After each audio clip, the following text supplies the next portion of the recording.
হে শ্বহীদ বীৰ, সশ্ৰদ্ধ প্ৰণিপাত তোমাৰ ত্যাগৰ মহিমা অপাৰ। নিজৰ জীৱনক তুচ্ছ কৰি অন্যায় ব্যভিচাৰৰ লগত যুঁজ দি চিৰকাল সমৰ হৈ ৰলা। হে শ্বহীদ বীৰ, শতকোটি প্ৰণামো তোমাক। যাচিছো শ্ৰদ্ধাৰে সুঁৱৰি এপাহ শান্তিৰ শুকুলা ফুল।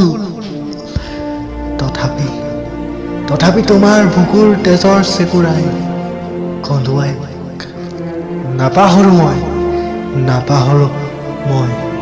নাপাহৰো এই দেশৰ জনগণই তোমাক। হে শ্বহীদ বীৰ, তুমি জ্বলি ৰোৱা স্বদেশী আইৰ বুকুত বীৰত্বৰ এটি শিখা হৈ জ্বলি ৰোৱা অনাদি অনন্তলৈ। আজি এই নামবিহীন কবিৰ অনুজুলুঙাত পৰি থকা তোমাৰ প্ৰতি শ্ৰদ্ধাৰ পৰিসৰ তুলনাত অতি নগণ্য আৰু তুচ্ছ। হে শ্বহীদ বীৰ, তথাপি শব্দৰ মালা কাটি তোমাৰ গুণৰে কবিতা লিখি লভিছো পৰম তৃপ্তি। হে শ্বহীদ বীৰ, তোমাৰ ত্যাগ অথলে নাযায়।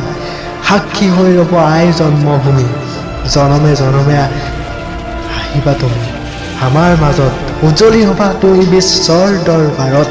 জয়টো জননীৰ জন্ম ভৱিষ্যত স্বৰ্গানতি কৰি অসীম।